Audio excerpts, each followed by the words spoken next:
Go. We use this bye week to get a little healthier, clean things up in all areas. It's beneficial to have this week just because that I hope it helps us down the stretch.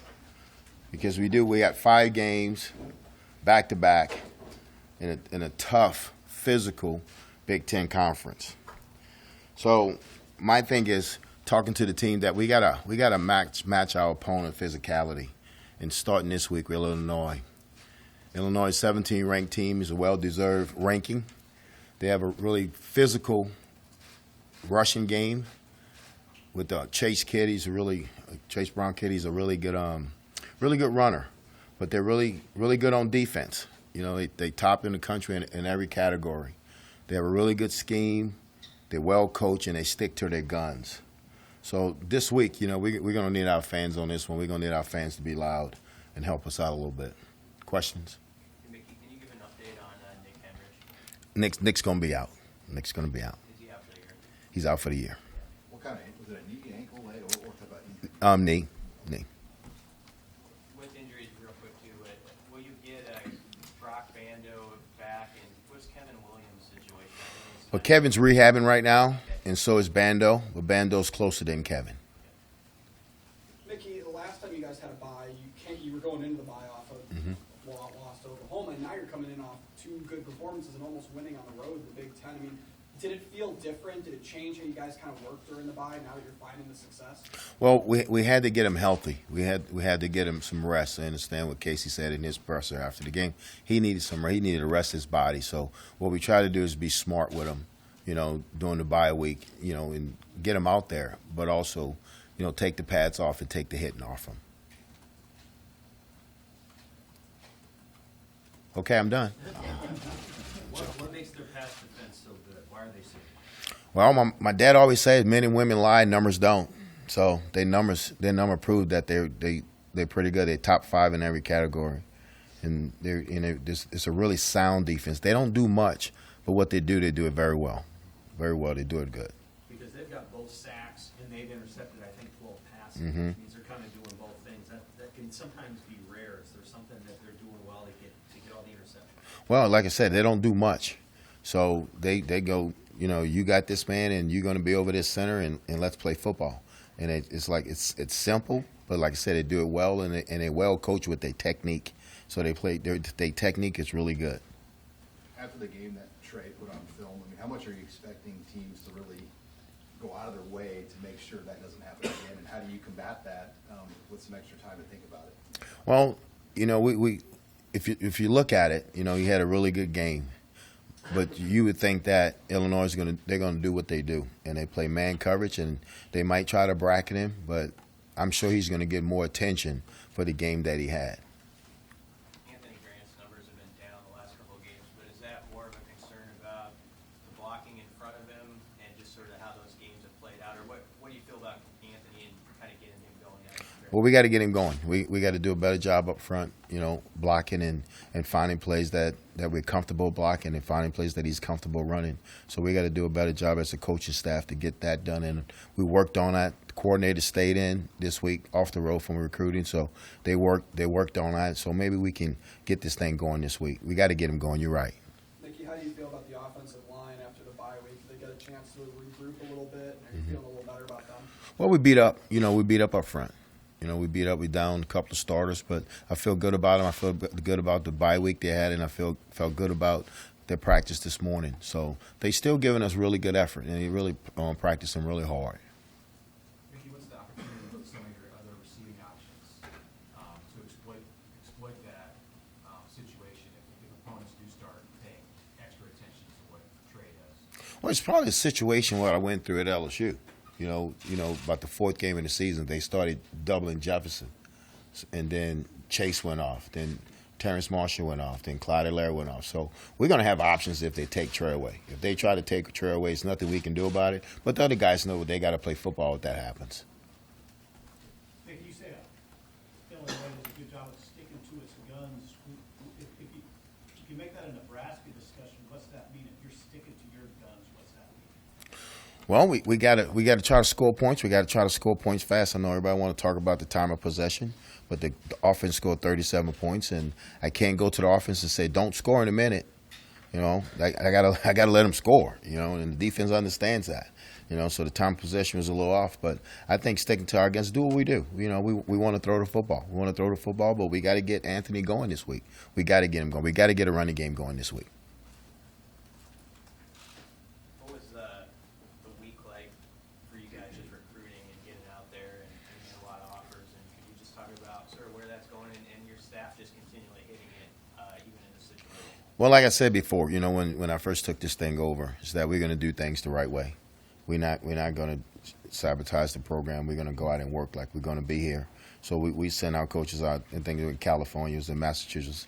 You know, I was in Atlanta, I was in Arizona, Fisher's in Florida, Dallas. So we went out. We went out as a staff. We kept the coordinators in, you know, the offensive defensive coordinators in. But we're going to recruit and, you know, find the pieces that we need, you know. And so we're going to go heavy JUCO when it comes to the offensive line, you know. How big can the JUCO angle be? You know, with the portal era, sometimes people didn't know exactly what was going to happen with junior college recruiting, but how useful is that still and important is that part? I think the JUCO part is really important because you're getting the kid coming out of system. You get a kid coming out of portal, he's transferring for a reason. JUCO kid, you're recruiting him just like a high school kid. But a portal kid, he's transferring. He's a reason he's transferring. So you got to do more homework on a portal kid than you have to do a JUCO kid. JUCO kid, you can go to the coach and say, hey, you've been having it for 2 years, tell me about him. But when a portal kid, now we got to go all the way back to high school to see what's the problem with this kid, why is he transferring? Did you get a chance to see Vance in Arizona? I did. I had a chance to see Vance and listen to him about his 2 pick 6. So he did a good job. He did a good job Thursday night. I told him he did. How much have you relied on outside people like him? I don't know if you talked to Coach O, but obviously he's been in the situation, interim coach multiple times. What kind of value do those two in particular have they had in these 5 or 6 weeks? Which Coach O, you know, just speaking with Coach O, he always tells me just be myself. You know, make sure they get Mickey, and he knows there's nothing fake about me. I'm gonna be Mickey. I'm not, you know, because at the end of the day, I can go back to Baton Rouge and that nice house in Baton Rouge and chill out. So I'm gonna be Mickey. You know. Sorry. You got Malachi Coleman this weekend. I wasn't finished answering that question. Okay. I didn't know. I'm sorry. I'm just joking with you, man. You always uptight. But no, you're right. We got Malachi. Have You you know. had a chance to talk to him? Yes. How'd that conversation go? Well, he said it 6 months ago. He wasn't coming here. So you put the pieces together. Mickey, you know, it's a little bit of a 5-week stretch here to end the season. You know, what are you looking for in terms of intensity from the team to get through that 5-week Well, stretch? a lot of energy, but we need to execute. We need with this football team's a really good football team when we execute in all 3 phases. So we're preaching to them that we need to execute. We need to execute the game plan. Nick, how far away are you in terms of getting to the physicality you are looking for, and has it gotten better? No, it's gotten a lot better. It's gotten a lot better. I mean, I like where they are right now. It's gotten a lot better. How much better does it need to be to elevate for where you want? I mean, it's got to be up there, you know, because they're a physical football team. So we got to match their physicality. I want to give you a chance to finish the answer that you started. You talked to Coach O. Who else? Well, yeah, you know, Ogeron, he was really good. And like you said, be yourself. And then, you know, with Vance gives you, you know, just the plugs of being a head coach because he was head coach in Denver and it didn't go so well for him. So some of the things that he said he should have done that I need to do. But he always says, do it your way. He said, because then you won't regret anything if you do it your way. Is there something that you can share with us that he shared with you about something you would have done differently that you are doing differently? Well, he shared this, and I'll leave it like this. I'm not going to make the decision if I get the job. I'm not going to make the decision. You know, that's going to be the administration that's going to make the decision if I get the job or not. So I got to just continue to get this team to get better every week and try to win football games. What conversations maybe have you had in the last couple of weeks with Trev, you know, the 5 weeks or anything like that? Just a normal meeting, normal meeting on Sunday, you know. That's it. When you think about the Lima coach teams, what comes to mind first? I mean, are there any defining elements that are consistent over time? Yeah, facing him when I was at LSU, he was at Arkansas. He's a very physical team. He wants to run the football.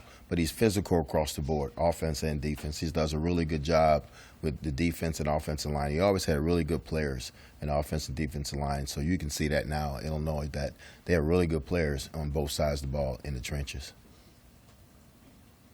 With the Henrich injury, how valuable is a guy like Chris Galarovich, who's been around for a while, and just some of those younger guys behind him? How do you feel about that group as a whole? Well, they got to step up. They understand that. You know, they played snaps. You know, after Chris went down, Chris and Vada played a number of snaps. Then Ernest went in. So all three of those guys got to step up. Feeling good about where Reimer's at? I know he's dangerous. Yeah, I feel good about Luke. Luke's back. I feel good about Luke. After Anthony Grant, what does that number 2 running back spot look like? I know you've been a little shorthanded there the last few games. Well, it'll be Yanni Ramir, you know, until Gabe gets his, you know, feels better with his turf toe. But it'll be Yanni and Ramir. Chase Brown gets a lot of the attention on their offense, but obviously Tommy Devito has had a pretty good season. What's kind of stood out on film when you watch him play? Well, it's another 6-year senior, you know, 24 years old. I mean, he's going to have a lot of experience. He's going to know where to go with the ball, but he's a general. He controls that offense, and they know how to use him. And he's really good when they're running the football, but he won't make mistakes, and that's what we're going against again. You know, that a guy under the center that's not going to make mistakes. How do you force a guy like that to make mistakes? I guess I'll be able to tell you Saturday night about 6:30. Hey, pursuant to the question about other receivers having to step up, the team's double covered Trey. How do you feel like Marcus and Oliver and Brody and Alante have been playing in the last 4 weeks? I thought they've been playing pretty well. I thought they've been playing well. I thought they've been open. You know, they've been open on occasions, and I think Oliver, you know, he always comes to the sideline and says, make him open. And when I look at the film on Sunday, he is open. He's a kid that can run with really good receiver skills.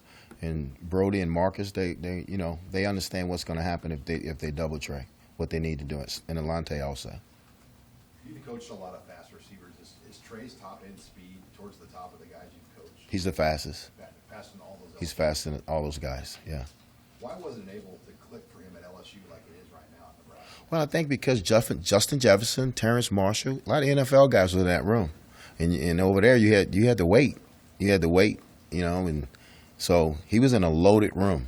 You know, if you look at it, all those guys are in the league: Racey McMath, Derek Dillon, Stephon Sullivan. All those kids are in the league, so it was clicking there, but you had to really come to practice every single day and get it done.